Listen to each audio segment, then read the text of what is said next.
Aberdeen, New South Wales, a quiet town tucked away in Australia's Hunter Valley. Just over 1,000 people call it home. The kind of place where families have known each other for generations, where the bartender starts pouring your drink before you ask, where everyone knows everyone, and secrets never stay hidden for long. People didn't lock their doors in Aberdeen. They never thought they had to. On the morning of March 1st, 2000, the men at the local mine noticed something unusual. John Price hadn't shown up for work. At first, they assumed he was running late. Then they tried calling him. No answer. That's when a conversation from the day before suddenly came back to them. Something John had said almost as a joke. "If I don't come in tomorrow, it's because Katherine has killed me." They called the police. When officers forced open the front door of John's home on St. Andrews Street, nothing could have prepared them for what they were about to find. What waited inside was so calculated, so horrifying, it would change Australian criminal law forever. This is the story of Katherine Knight, a woman whose life was marked by violence, until one night in the year 2000, that violence reached its unimaginable. To understand what Katherine Knight became, you first have to understand where she came from. Katherine Mary Knight was born on October 24, 1955, in the rural town of Tenterfield, New South Wales, Australia. She was the daughter of Ken Knight and Barbara Knight, and one of several children in a working-class family that would eventually settle in the nearby town of Aberdeen. From the outside, they looked like many other country families of the time. Life revolved around hard work. Money was tight, neighbors knew one another, and children grew up surrounded by open paddocks, livestock, and long country roads. But behind the front door, life was anything but ordinary. The Knight household was marked by constant conflict. Arguments frequently turned into violence, and fear became part of everyday life. Home was unpredictable. Nobody knew when the next explosion would come or what might trigger it. For Katherine, this wasn't something she witnessed occasionally. It was the environment she grew up in. Years later, evidence presented in court revealed that her father was a violent man who regularly assaulted her mother. The abuse became so routine that it shaped the atmosphere of the entire household. Barbara herself later spoke openly about the violence she endured, describing a marriage filled with intimidation and fear. Those experiences left deep scars on the family. Katherine would later tell psychiatrists that she had also experienced sexual abuse during her childhood. Whether every detail of those claims could be independently verified remains a matter of record, but there is little dispute that her upbringing was profoundly traumatic. From an early age, violence became normal. It was how anger was expressed, how control was asserted, how conflicts were settled.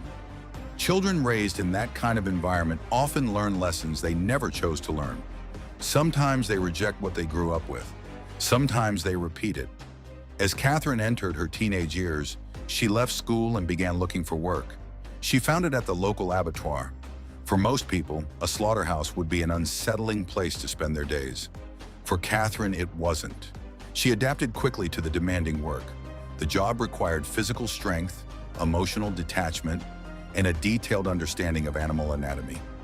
Co-workers remembered her as someone who wasn't squeamish and who handled the work with confidence. Her ability soon earned her recognition. Katherine became the first woman in the district to work alongside the men as an equal on the slaughterhouse floor, a significant achievement at a time when the industry was overwhelmingly male. With the position came a professional set of boning knives. Like every butcher, she kept them razor sharp. She took pride in her work. To those around her, they were simply the tools of her trade. No one could have imagined that years later, the skills Katherine developed inside that abattoir would become central to one of Australia's most infamous murder cases. By the time Katherine Knight reached adulthood, the violence she had grown up around had already become woven into her relationships. In 1974, she married a man named David Kellett. Like most weddings, it began with celebration. Friends and family gathered. Vows were exchanged. Photographs were taken. For everyone in attendance, it looked like the beginning of a normal life together. But behind closed doors, cracks appeared almost immediately. According to later accounts, Katherine attempted to strangle David on their wedding night. For most couples, a wedding marks the start of a relationship. For Katherine and David, it was the first warning sign. Over the years that followed, the violence escalated. Arguments frequently became physical. David later described being punched, kicked, and choked. On multiple occasions, Katherine allegedly strangled him until he lost consciousness. The pattern became painfully familiar. Tension, an outburst, violence, then a period of calm before it happened again. Eventually, David Kellett left, but escaping the relationship didn't mean the danger had disappeared. It simply meant someone else would become the next target. That man was David Saunders. At first, the relationship followed a similar path to the ones before it. Then came the incidents that revealed just how far Katherine was willing to go. One evening, Saunders arrived home later than expected. For most couples, that might have led to an argument. For Katherine, it became something else entirely. She burned him with a hot clothes iron. She stabbed him with a pair of scissors. But even that wasn't enough. What happened next would become one of the most disturbing episodes associated with her early relationships. Knowing how much Saunders cared about his pet puppy, Katherine picked up the animal and cut its throat in front of him. The act wasn't random. It wasn't impulsive. She wasn't simply trying to hurt David Saunders physically. She wanted him to suffer emotionally. She wanted him to watch something he loved being destroyed. That distinction mattered, because by this point, Katherine's violence was revealing a pattern. The assaults weren't always driven by uncontrolled rage. Many appeared calculated, designed to intimidate, designed to punish, designed to ensure that the people closest to her lived in fear of what she might do next. Looking back, the warning signs seem impossible to miss.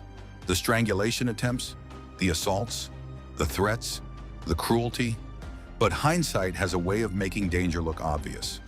At the time, each incident was often viewed on its own. A bad argument, a domestic dispute, a relationship gone wrong. Few people realized they were witnessing the gradual escalation of someone who was becoming increasingly dangerous. And Katherine Knight was only getting started. By the time Katherine Knight met John Price, she already had a long history of violent and unstable relationships behind her. But John didn't know the full extent of it. Or perhaps, like many people who find themselves in abusive relationships, he believed things would be different with him. The two began dating in 1993. John Charles Thomas Price was 40 years old. He worked as a miner in the Hunter Valley and had spent most of his life in and around the small communities of rural New South Wales. He was also a father. Friends and family described him as easygoing, hardworking, and dependable. The sort of man who could strike up a conversation with almost anyone. The sort of man who would lend a hand without being asked. In Aberdeen, people knew John, and they liked him. He wasn't wealthy.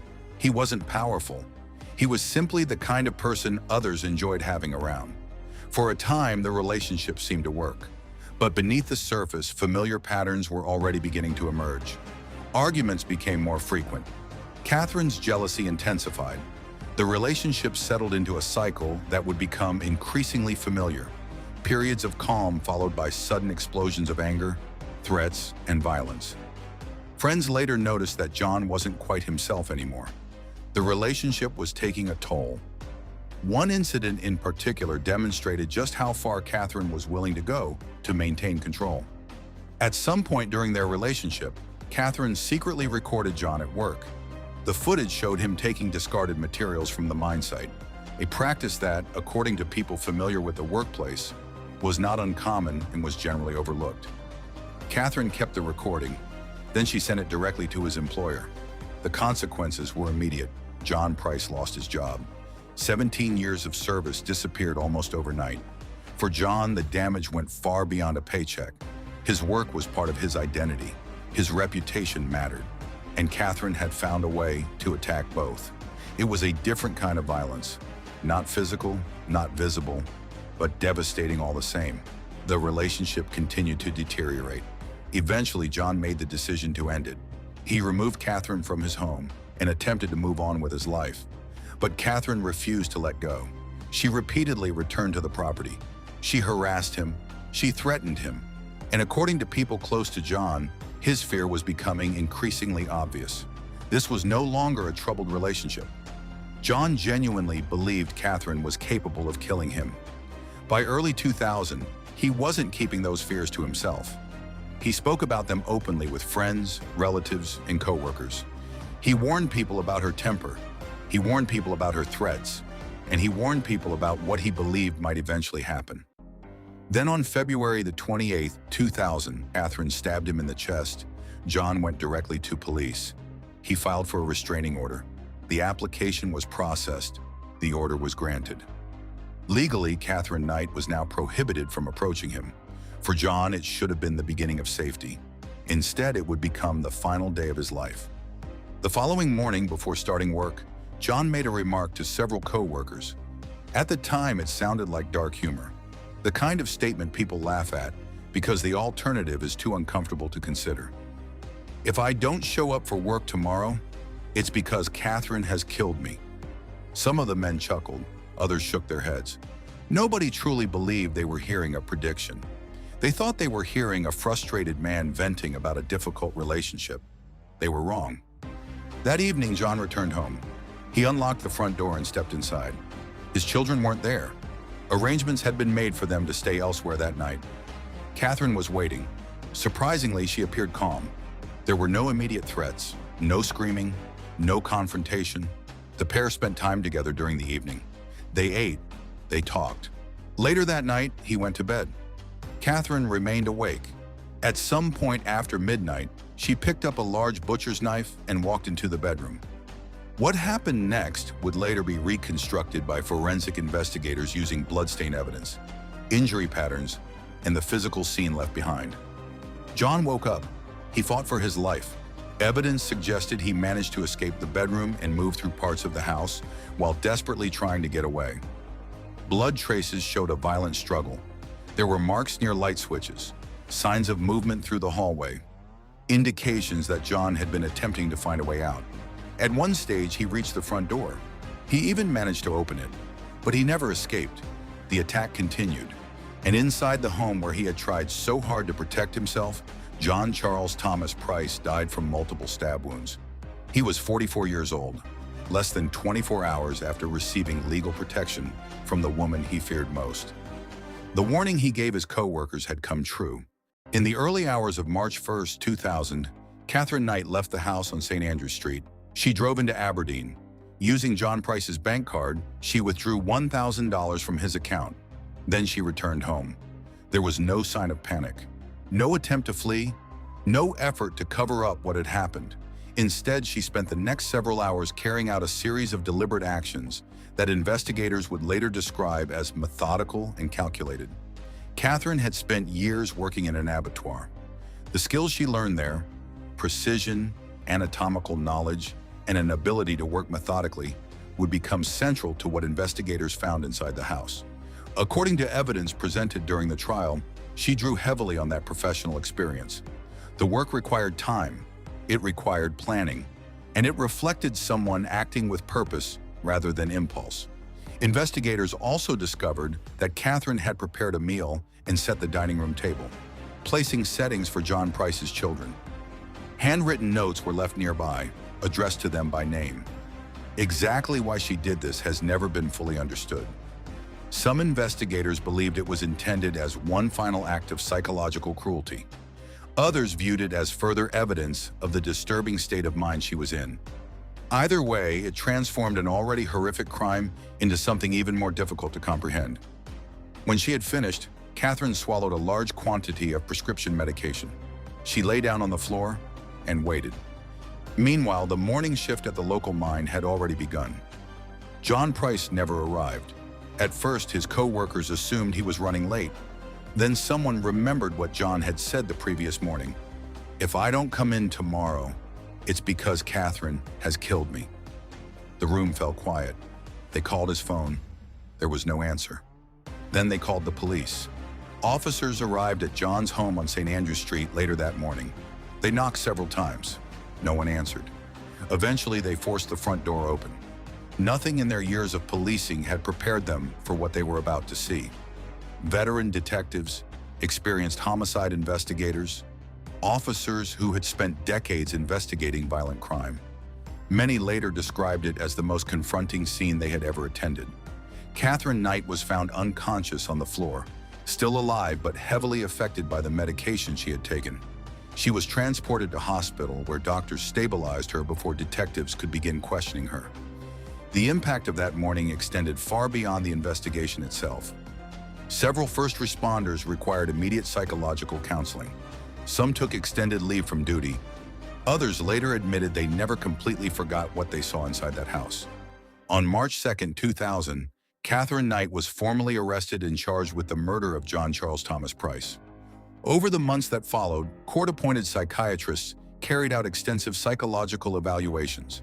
Katherine was diagnosed with borderline personality disorder, a condition associated with intense emotional instability, impulsive behavior, unstable relationships, and a profound fear of abandonment. That diagnosis became a major issue during the legal proceedings, but every psychiatrist reached the same conclusion. Katherine Knight was legally sane. She was not psychotic.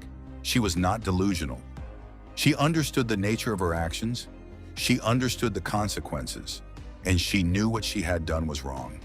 That distinction between mental illness and legal insanity would become one of the most important issues when her case finally reached court.